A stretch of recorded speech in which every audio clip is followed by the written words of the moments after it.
Assalamualaikum warahmatullahi wabarakatuh. Perkenalkan, saya Yahya Saya Cynthia Anindita Kumala dari kelompok Thalabul Ilmi Universitas Muhammadiyah Malang. Kami di sini akan membahas tentang sistem informasi akuntansi sebuah usaha di lingkungan sekitar, yaitu Toko Tenang. Sebelumnya, kami akan menjelaskan sedikit dari profil usaha. Ini Bapak Rosyid Ridho. Beliau mendapat mandat untuk menjalankan sebuah toko yang bernama Toko Tenang. Letaknya ada di lantai dasar Pasar Besar Kota Malang. Beliau menjual berbagai macam barang dagangan seperti karpet, tikar, sajadah, bantal, dan guling. Untuk bantal dan guling ini sendiri, beliau memproduksi sendiri dan diberi merek Naomi. Naomi telah diproduksi sejak tahun 2008. Bantal dan guling Naomi memiliki banyak kelebihan dibanding produk lain dengan rentang harga yang sama. Namun, pendapatan dari bantal ini mulai berkurang pada tahun 2016 setelah naiknya harga bahan baku. Sehingga harga barang harus naik dan permintaan menjadi menurun. Lalu, pasar di mana beliau berjualan tertimpa musibah kebakaran. Walaupun kebakaran tersebut tidak menyentuh Toko Tenang, namun kegiatan transaksi di pasar besar harus dihentikan sementara. Setelah pasar dibuka kembali, pengunjung pasar besar Malang menurun, dan hal tersebut berdampak pada toko yang dipegang oleh Bapak Rosyid. Hal tersebut diperparah dengan hadirnya pandemi virus corona. Beliau juga tidak memiliki sistem akuntansi sehingga pencatatan keuangan masih dalam bentuk yang sederhana, yang dihandle sendiri oleh Bapak Rosyid. Hingga akhirnya kami membuat flowchart untuk sistem informasi akuntansi dari produksi bantal Naomi.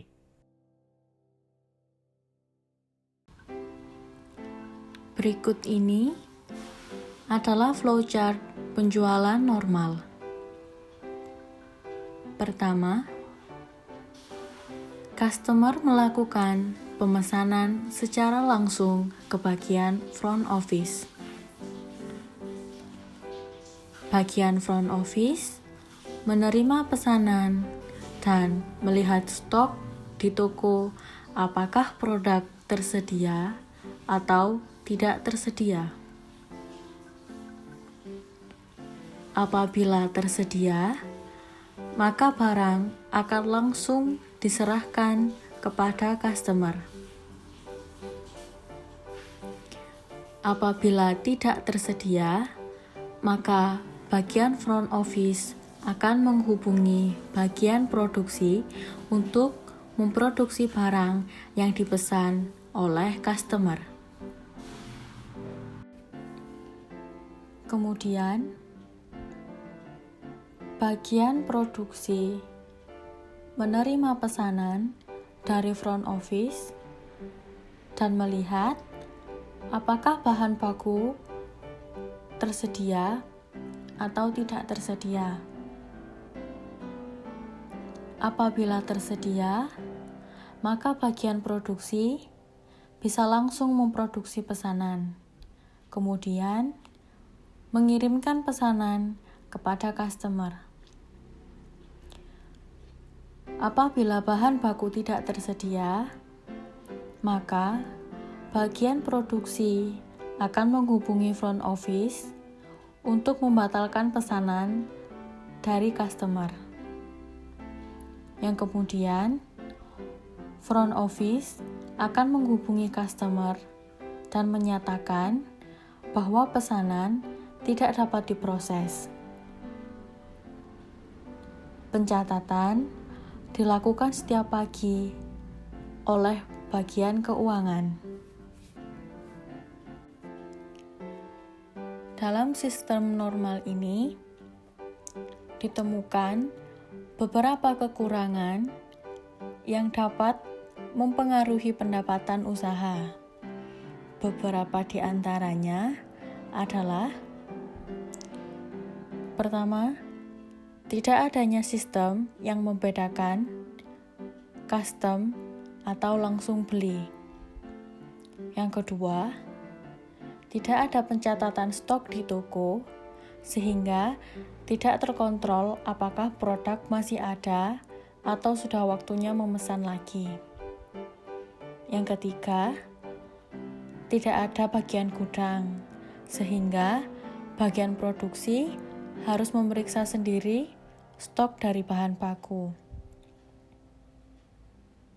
Yang keempat, pencatatan tidak dilakukan langsung setelah transaksi. Dan tidak ada keterangan pengarsipan bukti penjualan. Oleh sebab itu, dibuatlah flowchart rekomendasi. Flowchart penjualan dibagi menjadi dua jenis. Yang pertama, untuk pemesanan offline, dan yang kedua, untuk pemesanan online. Dalam rekomendasi sistem penjualan yang baru, terdapat pemesanan barang atau custom yang dapat dilakukan oleh customer, sehingga customer dapat menentukan detail produk yang diinginkan, meskipun tidak sesuai dengan produk yang dijual di toko, seperti perubahan ukuran, meletakkan gambar, bordir, dan lain sebagainya.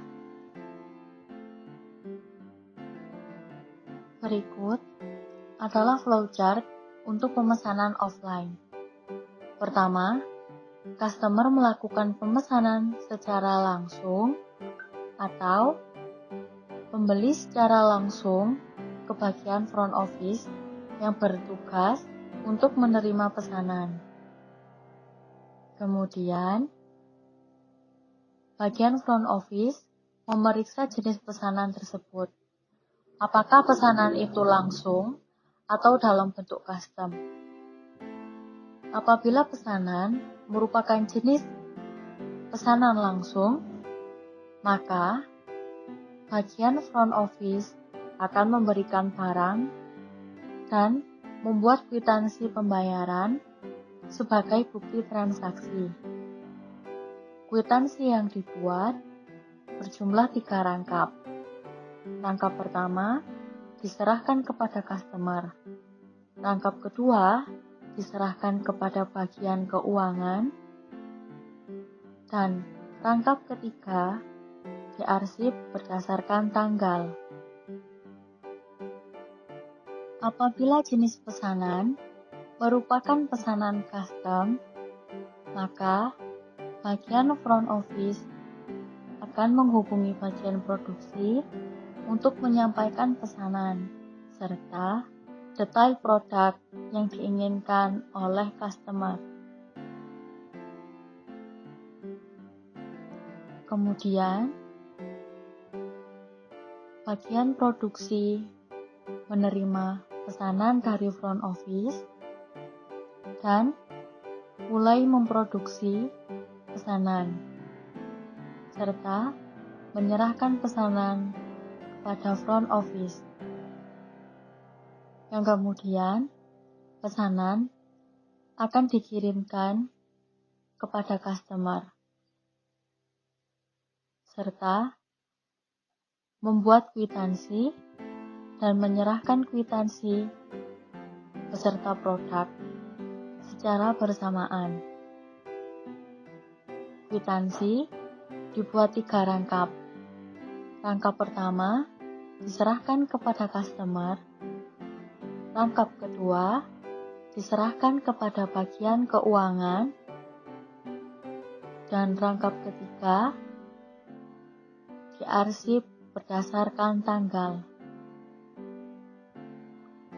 Bagian keuangan akan menerima kwitansi, kemudian membuat jurnal dan memasukkannya ke dalam buku besar, serta kwitansi akan diarsipkan berdasarkan tanggal.